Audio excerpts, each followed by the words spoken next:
توی دنیا جاهای خیلی کمی هستن که بتونی واقعا بهشون بگی جای امنه، ولی جایی که بیشتر آدما فکر میکنن که امن‌ترین جاست براشون توی خونه است، کنار همسراشون. همه ماها بخش خیلی بزرگی از زندگیمون رو توی خونه هامون سپری میکنیم.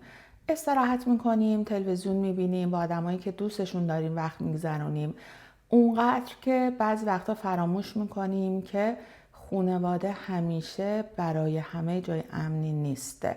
برای بعضی از آدما دقیقاً برعکسشه. پرونده امروز در مورد خشونت خانگیه. فوریه سال 1988 توی آپارتمان بلند آروم توی محله کاریبی توی هنگ کنگ یک ازدواج 29 ساله با خشونت تموم میشه. ولی چیزی که بعد از اون اتفاق میفته، این پرونده رو به یکی از عجیب ترین و نگران کننده ترین معماهای حل نشده کشور هنگ کنگ تبدیل میکنه. پرونده قتل کورین هیل گاردن. من مسیح هستم و ما پرونده هایی رو از سرتاسر دنیا پوشش میدیم، پرونده های جنایی و روانشناسی. اگه علاقه دارین به شنیدن اینجور پرونده ها، امیدوارم که ما رو سابسکرایب کنید و توی پرونده های بعدی در کنار ما باشید.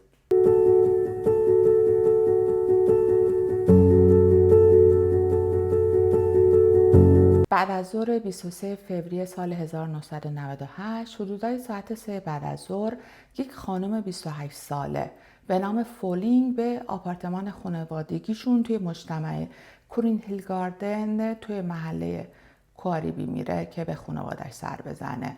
این مجتمع مسکونی تازه ساخته شده بوده، یک مجموعه خصوصی بوده با حدود 10 تا برج توی محله آروم توی جزیره هنگ کنگ. وقتی وارد خونه میشه، مادرش رو میبینه که توی تاریکی توی یکی از اتاق خوابها روی زمین زانو زده و انگار در حال پاک کردن زمینه. زمین انگار روی زمین یه لکه خون بوده و یه دستمالی رو هم روی دماغش گرفته بوده، انگار که خون دماغ شده بوده. وقتی فولینگ از مامانش میپرسه که چه اتفاقی افتاده، مامانش یهو سکوت میکنه، برمیگرده رو به دخترش و در حالی که داره نگاهش میکنه میگه پدرت میخواست با یه پتو منو خفه کنه، منم با چکش اونقدر زنمش که مرده. بعد دوباره شروع میکنه به پاک کردن کف اتاق. فولینگ نمیتونست، یعنی نمیدونسته که با حرفای مادرش بعد چه کار کنه. پدر و مادرش 29 سال تمام با هم زندگی کرده بودن و تقریبا همیشه با هم دعوا داشتن، ولی این اواخر شدت دعواها خیلی بیشتر شده بوده. پدرش با یک خانم جوان توی رابطه رفته بوده و همین امر باعث این شده بوده که مادرش خیلی عصبانی و خشمگین بشه. ولی با تمام این اوصاف فولینگ نمیتونسته باور کنه که مادرش واقعا پدرش رو کشته بوده. پدرش بالاخره همیشه بعد از همه دعواها به خونه برمیگشته. هر چقدر هم دعوا شدید بوده، به هر حال به خونه برمیگشته، ولی این بار کاملا انگار ناپدید شده بوده. نه تماس گرفته بوده، نه سر کار رفته بوده و نه با هیچ کس دیگه از دوستان و اطرافیان ارتباطی نگرفته بوده. هر بار که فولینگ از مادرش میپرسیده که پدر کجاست، مادرش همچنان همون جواب قبلی رو مو به مو تکرار میکرده، تا وقتی که عموی فولینگ به خونهشون میره و شروع میکنه پرسجو کردن درباره برادرش فوونگ. فولینگ هنوز تا اون موقع خیلی نگرانی شدید نبوده. عموش میگه که چند هفته است از برادرش خبر نداره و کم کم نگران شده بوده و به خاطر همین به خونه اونا اومده بوده که به صورت جدی پرسجو کنه که چه اتفاقی افتاده. همین موضوع باعث میشه که فولینگ دیگه واقعا استرس بگیره و باور کنه که یک اتفاقی انگار واقعا افتاده. تصمیم میگیره که با یک وکیل مشورت کنه. برش توضیح میده که توی آپارتمان ردهای قرمز خون دیده و مادرش مرتب همون جمله وحشتناک رو تکرار کرده بوده. وکیل بهش توصیه میکنه که برو حتما پیش پلیس و پرونده رو شروع کن به پیگیری کردن پرونده و یک پرونده برای مفقودی پدرت باز کن. توی 31 مارس 1988 حدودای ساعت 5 بعد از ظهر فولینگ همراه با همون وکیل به کلانتری میره تا گزارش رسمی بده از مفقودی پدرش و اینطور بود که پرونده قتل کورین هیلگاردن به صورت رسمی شروع میشه.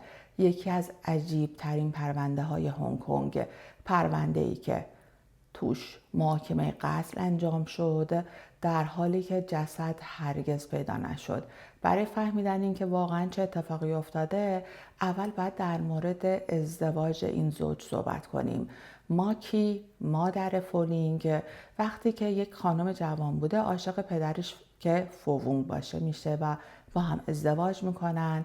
شوهرش رو دقیقا همون مردی بوده که توی رویاهاش دیده بوده، همون چیزی که همیشه میخواسته، یک آدم مسئولیت پذیر، سخت کوش و متعهد. اونها 2 دختر به دنیا میارن. دختر بزرگتر فولینگ که به عنوان منشی توی شرکت بازرگانی کار میکرده و دختر کوچکترشون که ازدواج کرده بوده و به کشور آمریکا مهاجرت کرده بوده. اون اول به نظر میرسیده که زندگی مشترکشون خیلی خوب پیش میره، ولی مشکلی وجود داشت بین این زوج که هیچ وقت حل نشد و از بین نرفت. مشکل اصلی اونا نداشتن پسر بوده. توی فرهنگ سنتیشون داشتن پسر خیلی مهم بوده. به خاطر همین ماکی فشار خیلی زیادی رو خودش احساس میکرده. هر کاری که به ذهنش میرسیده رو انجام میداده. ویتامین مصرف میکرده، حتی به طب سنتی چینی هم روی آورده بوده، ولی هیچ کدوم از اینا مشکل اونا رو حل نکرده بوده. بعد از تولد دختر دومشون از طرف خانواده همسرش فوونگ یک سری فشارها هی بیشتر میشه تا حدی که خود فوونگ هم تغییر میکنه. اون نگاه محبت آمیزی که همیشه به همسرش داشته از بین میره، شروع میکنه به تحقیر کردنش، نه فقط توی خفای خودشون، توی اون خلوت خودشون، بلکه حتی جلوی خانواده و دوستان همین کار انجام میداده. توی هر دعوایی مدام موضوع پسر نداشتن رو پیش میکشیده و انگار از اون به عنوان یک اسلحه استفاده میکرده بر علیه همسرش و اینجوری بوده که انگار فقط این توهین ها کافی نبوده، شروع میکنه به کتک زدن و آزار فیزیکی همسرش. از یک سیلی، یک لگد شروع میشه. اگه ماکی کوچکترین کاری میکرده که همسرش رو ناراحت میکرده خیلی سریع خشونت نشون میداده و تقریبا همیشه بحث رو دوباره برمیگردونده به همون موضوع همیشگی، پسری که ماکی هیچ وقت برش به دنیا نیاورد. خیلی از دوستان و اطرافیانشون از این خشونت اطلاع داشتن، بهش میگفتن از فوونگ جدا بشو، طلاق بگیر، به خونه پدری خودت برگرد. متاسفانه ماکی به جای اینکه فوونگ رو به خاطر اعمال خشونت سرزنش کنه خودش رو مقصر میدونسته. فکر میکرده تقصیر از اونه که نتونسته اون چیزی رو که فوونگ میخواد بهش بده. ولی یک مشکل اساسی دیگه وجود داشته. ماکی یک خانم خونه‌دار بوده، هیچ درآمدی نداشته. به خاطر همین در صورت طلاق گرفتن هیچ منبع درآمدی نداشته که بتونه با اون زندگی خودش و دختراش رو تامین کنه.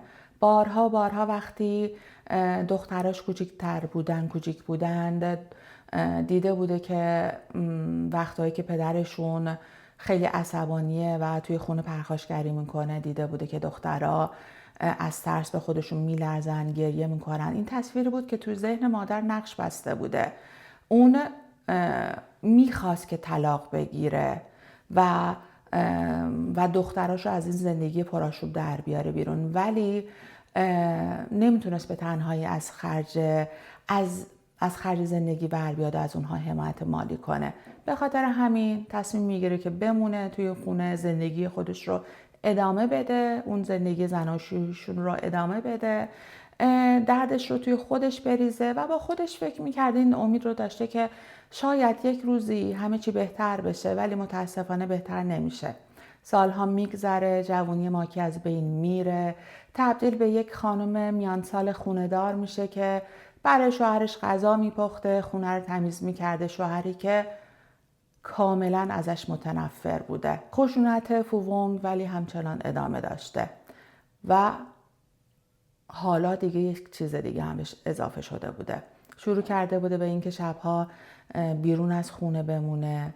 اوایل ماکی امیدوار بوده که شاید داره وقت خودش رو با دوستاش بیرون سپری میکنه، مشروب میخوره، با همکاراشه، ولی خیلی زود میفهمه که فوونگ یک معشوقه پیدا کرده، یک خانم جوانتر، کسی که تقریبا همسن و سال دختر بزرگشه و گویا بهش قول داده که چیزی رو میتونه بهش بده که ماکی نتونسته بوده بهش بده، یک پسر. هر بار که فوونگ به خونه برمیگشته ماکی باش روبرو میشده و ازش میپرسیده که کجا بوده. نگران بوده، نه فقط برای خودش، چون میدونسته که اگه همسایه ها بفهمن که شوهرش داره بهش خیانت میکنه شروع به شایعه پراکنی میکنن. دختر دوم اونا ازدواج کرده بوده و به آمریکا رفته بوده. نگرانی ماکی به خاطر دختر اولش فولینگ بوده. اگه این ماجرا پخش میشد روی زندگی آینده فولینگ خیلی تاثیر بدی میذاشته. فوونگ عذرخواهی نمیکنه، تغییر هم نمیکنه رفتارش. مدت ها بوده که دیگه هیچ اهمیتی برای همسرش قائل نبوده. بعد از دعوای خیلی زیادی که داشتن بالاخره ماکی تصمیم میگیره و درخواست طلاق میده. واکنش فوونگ ولی واقعا شگفت انگیز بوده. با اینکه یک معشوقه جوان و زیبا داشته که الان دیگه یک پسر براش به دنیا آورده بوده، باز هم درخواست طلاق رو قبول نمیکنه. دلیلش این بوده که نمیخواسته دارایی‌هاش رو تقسیم کنه. فوونگ یه راه دیگر رو انتخاب میکنه. از اون خانوادگیشون بیرون میره، با معشوقشون زندگی میکنه، ولی همچنان برگاه طلاق رو امضا نمیکنه. حتی رابطه‌اش رو کاملا علنی کرده بوده.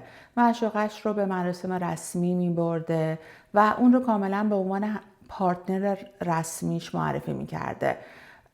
ماکی و اینها در حالی بوده که ماکی توی خونه نشسته بوده و تحقیر شده بوده و کاملا تنها مونده بوده.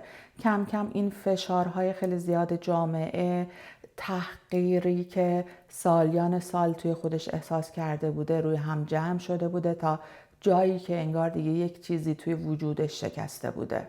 ماکی با برادر کوچکترش تماس میگیره، ماشیانکون، در حالی که گریه میکرده، همه چیز رو براش تعریف میکنه، دهه‌ها خشونت، خیانت همسرش، تحقیرهای علنی و اینکه فوونگ حتی حاضر نیست اونو طلاق بده. برادرش واقعا عصبانی میشه، قبول میکنه که به خواهرش کمک کنه که بتونه اون چیزی رو که فکر میکردن حقشونه رو از اون بگیرن. ماشیانکون برای این کار با 2 تا از دوستاش هم دست میشه. بهشون قول داده بوده که در ازای کمکی که بهشون میکنه بهشون $8,000 هنگ کنگ پرداخت کنه. نقشه این بوده که یک سرقت ساختگی را بندازن، فوونگ رو بترسونن، دست و پاش رو ببندن و $200,000 هنگ کنگ از اون درخواست کنن. پولی که تازه از فروش یک ملک به دست آورده بوده. حتی میخواستن که اونو مجبور کنن که اون رابطهش با اون معشوقش رو تمام کنه. شب 21 فوریه طبق معمول فوونگ قرص خوابش رو خورده بوده. ماکی منتظر میشه که اون کاملا خوابش ببره. بعد از اون برادرش و 2 تا همدستش میان توی آپارتمان وارد میشن، دست و پای فوونگ رو میبندن به تخت، با چسب چشمهاش رو میبندن، دهانش رو میبندن. وقتی فوونگ تو حالت نیمه هوشیار به هوش میاد خواسته هاشون رو مطرح میکنن، ولی فوونگ قبول نمیکنه. نه $200,000 رو به اونا بده و نه حتی قبول میکنه که با معشوقش رابطش رو تموم کنه. این 3 مرد خودشون رو برای همچین موقعیتی آماده نکرده بودن. مجرمای حرفه‌ای نبودن، اسلحه‌ای با خودشون نیاورده بودن.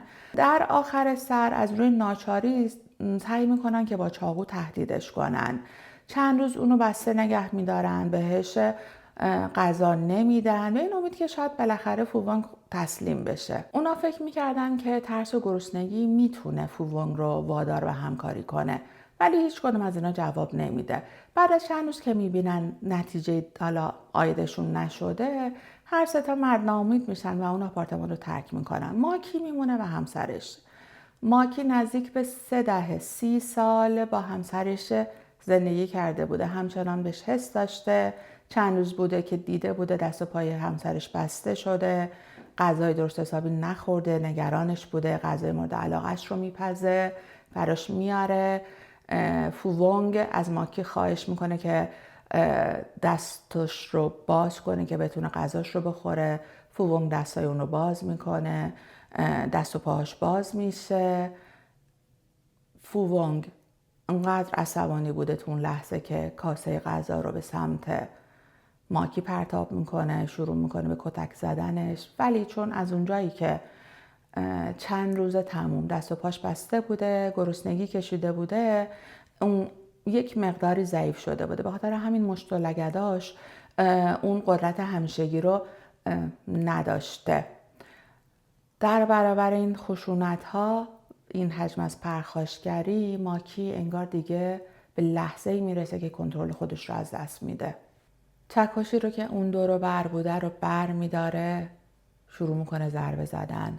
بارها و بارها چکش رو بالا میبره، پایین میاره، در حالی که فریاد میزده و گریه میکرده. اونقدر ضربه میزنه، اونقدر این کار انجام میده که بالاخره بعد از مدتی احساس میکنه که فوونگ هیچ حرکتی نمیکنه.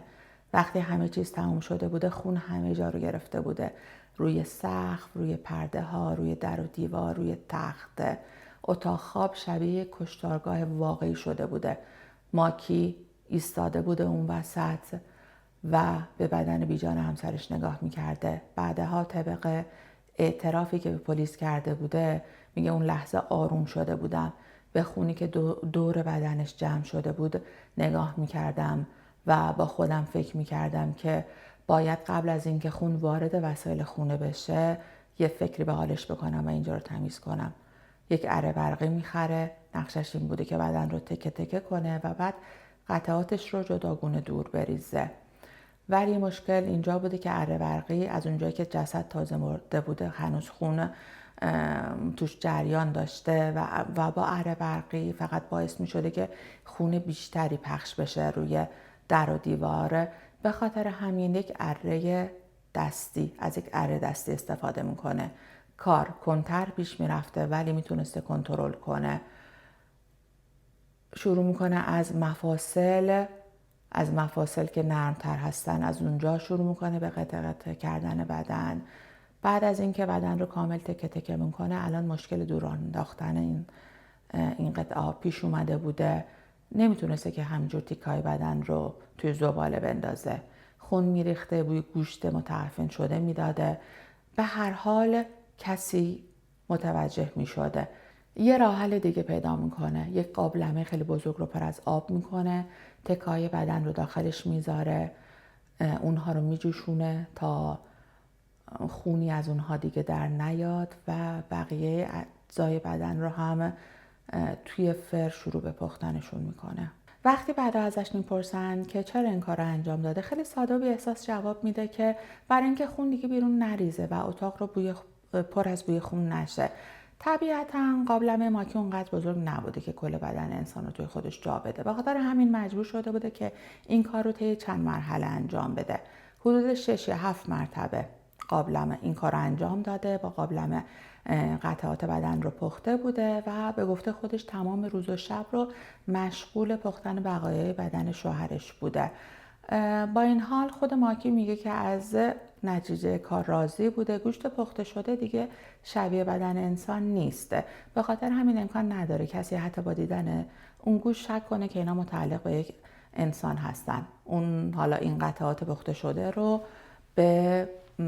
توی کیسه های زباله میندازه و به ایستگاه دورتر میبره، ایستگاه زباله، و اونجا پرت میکنه. بعد به سراغ آپارتمانش میره، خون رو از روی دیوار، پرده ها و هر جایی که ریخته بوده شروع به تمیزکاری میکنه. یه سری جاها هم هر چی سعی خودش رو میکنه نمیتونه خون رو پاک کنه، مثل تخت یا فرش. به خاطر همین از جوهر قرمز استفاده میکنه و روی اونها میپاشه. و در آخر سر هم یک سری آدم رو استخدام میکنه که بیان و وسایل شخصی شوهرش رو ببرن. فقط یک دونه کارت شناسایی از همسرش نگه میداره پیش خودش.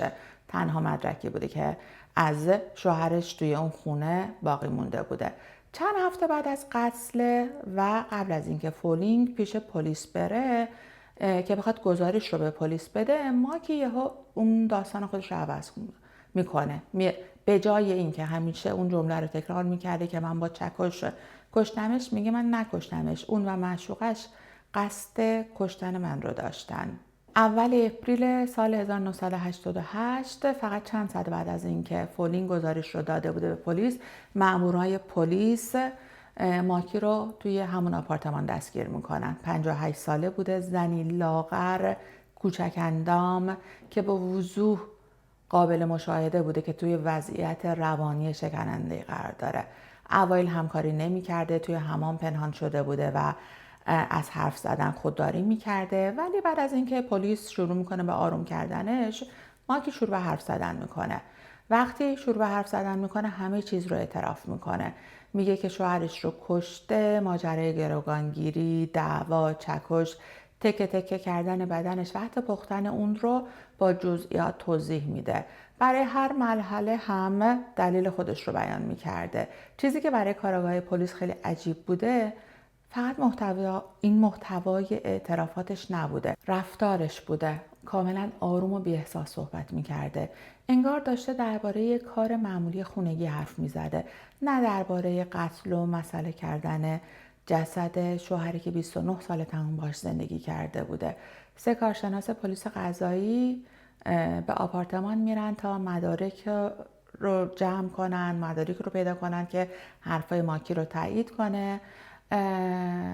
میرن و شروع به جستجو کردن میکنن. قطعات خیلی ریزی از خون پیدا میکنن که با چشم حالا معمولی قابل مشاهده نبودن، فقط با یه سری ابزار پزشکی قانونی میتونستن اون ذرات خون رو پیدا کنن. مشکل این بوده که تو سال 1988 توی هنگ کنگ هنوز آزمایش دی ان ای وارد نشده بوده.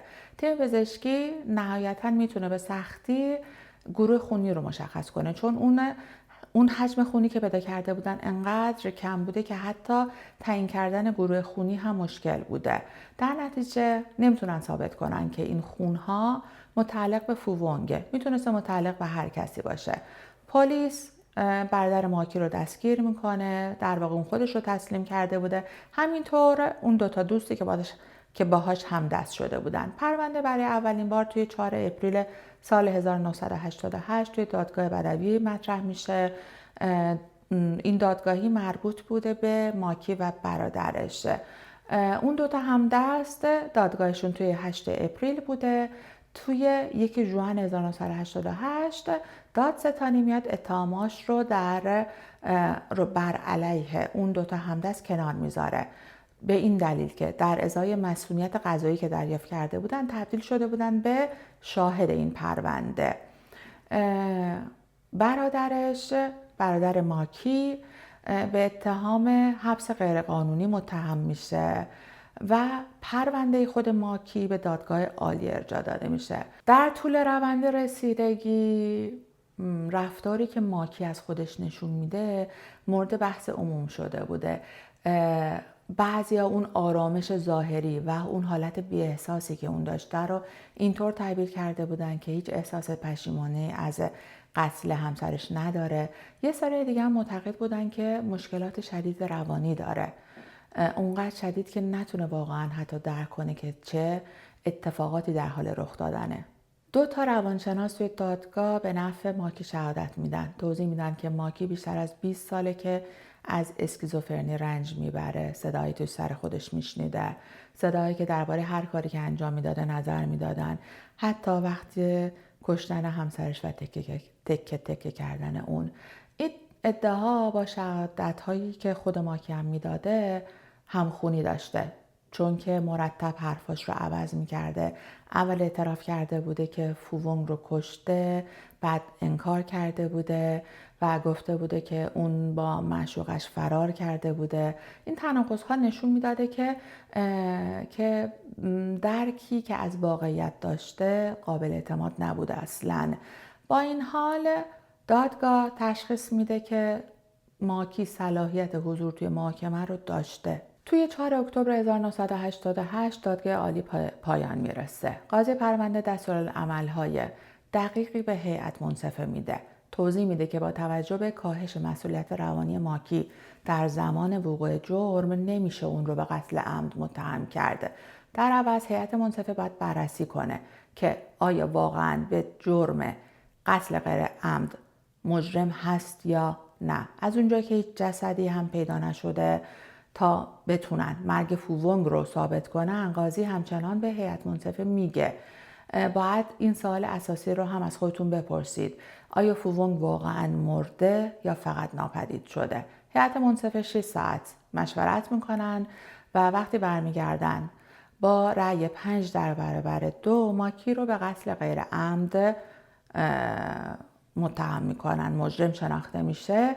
در نتیجه حکم دادگاه این بوده که ماکی باید برای مدت نامحدود در مرکز روانپزشکی سولام نگهداری بشه. وقتی حکم دادگاه اعلام میشه خود ماکی هیچ واکنشی نشون نمیده، ولی دخترش فولینگ شروع به اشک ریختن میکنه. 3 روز بعد 7 اکتبر 1988 برادر ماکی برای صدور حکم توی دادگاه حاضر میشه. به حبس غیرقانونی فوونگ اعتراف کرده بوده.